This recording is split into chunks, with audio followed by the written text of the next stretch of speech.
Good morning. My name's Ed Armentrout, and I'm the pastor here at Avondale United Methodist Church. The scripture I've chosen today is from James. It's chapter 3, verses 13 through 4:3, and then 4:7 through 8. Who is wise and understanding among you? By his good conduct, let him show his works in the meekness of wisdom. But if you have bitter jealousy and selfish ambition in your hearts, do not boast and be false to the truth.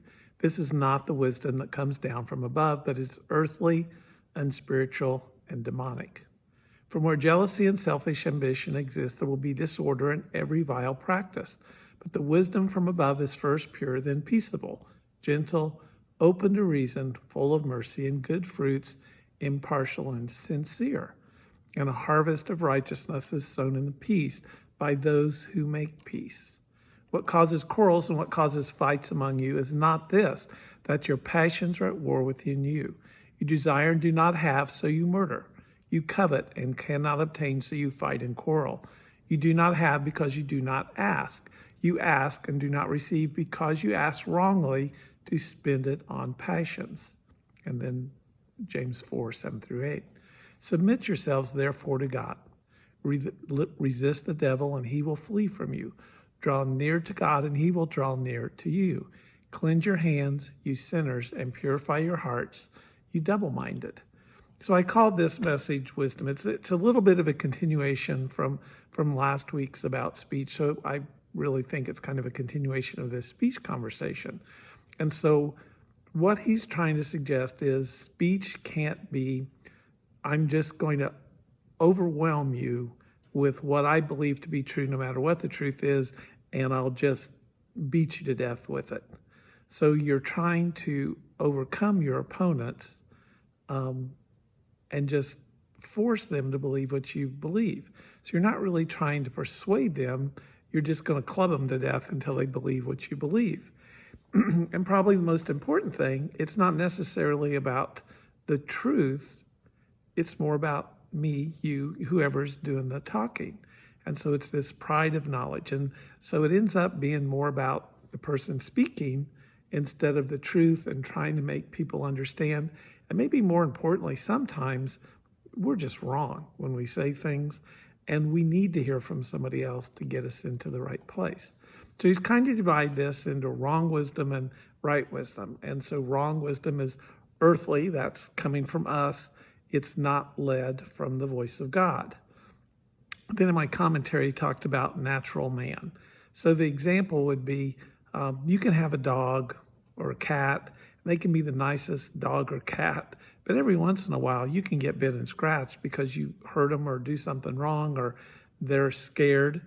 And so a man might have a tendency to kind of fall back into what he called natural man, where you do something that's really not necessarily your nature, but it's not the right wisdom.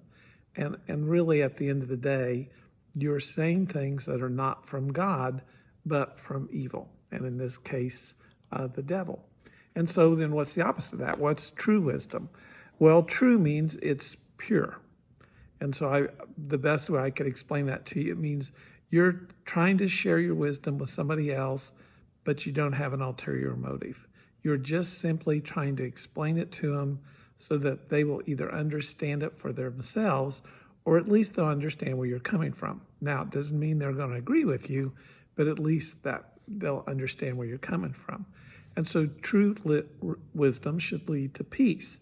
So it's a right relationship between individuals, so husbands and wives, family members, but it's also, in a broader aspect, it should bring peace between man and God.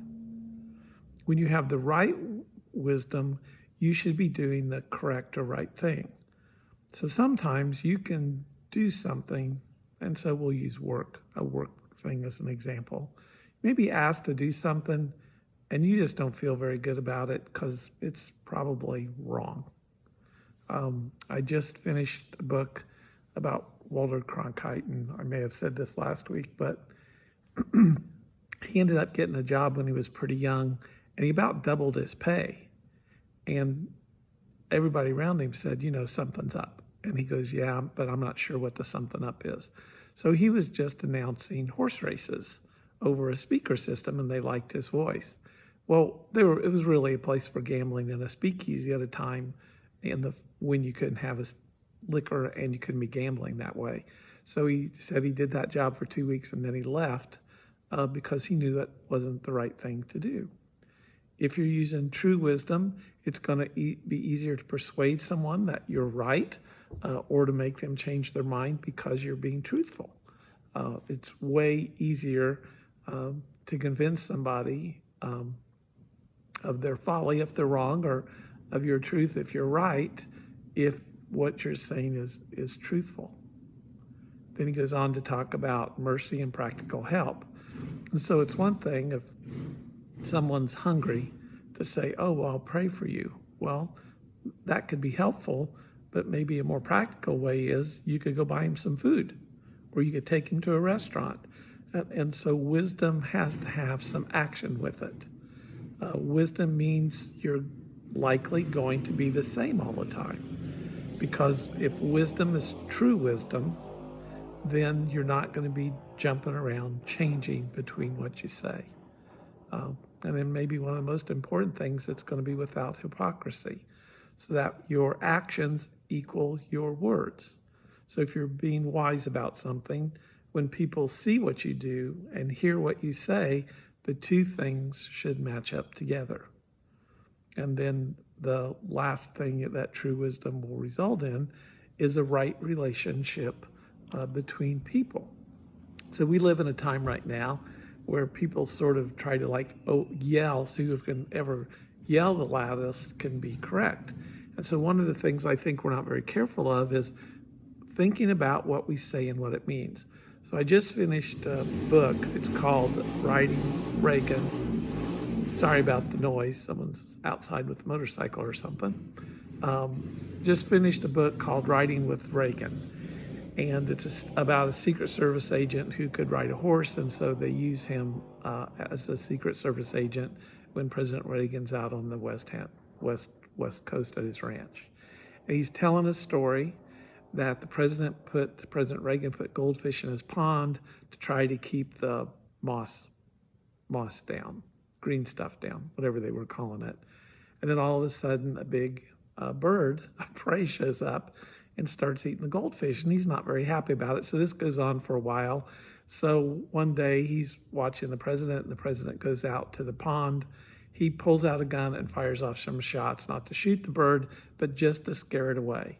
Well, the Secret Service agents that are farther away, so, hear the gunshots. So over the radio, he hears, what's going on, what's going on, what's going on? And he said, Reagan shot. Well, that wasn't a very good term. He should have said, Reagan was the one who shot the gun, and he didn't say that. So then immediately the Secret Service agents are saying, Reagan shot? Because no, Reagan's not shot. And so sometimes when we're speaking with people, part of wisdom is that what we say isn't wrong, technically, when we say it. We just don't say it the best way. And so this whole idea of wisdom, I think, is really about how we communicate with each other. And so if we're really speaking true wisdom, then we're going to be trying to do what God wants us to do, and we're not going to be trying to do what we want to do. We're not going to try to talk somebody into something because it's what we believe. We're going to try to explain something to someone because we feel that God is asking us to do that and to share God's message with other people.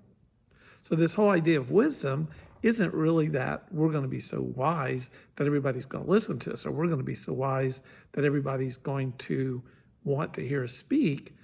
The whole idea is, for us personally, is that wisdom will help draw us nearer to God. And as we share our wisdom with other people, it should draw other people nearer to God. So it's not wisdom because I want to show everybody how smart I am. It's how does the wisdom that God gives me, how can I share that with all mankind, not to make them smarter, not to make me seem like I know everything, but to bring people closer to God. And so I hope that as you think about the way you talk with people and the way you listen to people, which may be more important, that you can see how God's working in your life and wants you to talk and react with people around you. So here at Avondale, our services are at 11 a.m. on Sunday. The first Sunday of the month, we have communion. If you're unable to get out and you would like us to bring communion to you, you can give me a call at 765-749-4354, and we can make that happen. On every Tuesday at 5:30, there's a Alcoholics Anonymous group that meets here at the church from about 5:30 to 6:30, and it's both male and female. And then the second Thursday of the month, Second Harvest has what they call their mobile market, which is available for anyone in the area that is in need of food. Every Thursday at 5, the church also serves a community meal, and again, that's open to everyone, and usually that's from like 5 to 6 o'clock. So on that second Thursday, there's a little overlap where the Second Harvest is here from 4 to 6, so that people can come to the meal, get a warm meal, but also can take some food home with them that day. Again, we'd certainly like to welcome you to Avondale. We're located here at 10th and Sampson in Muncie. The way that people come in is from the north side where the parking lot is, and we hope to see you soon. Thanks for listening.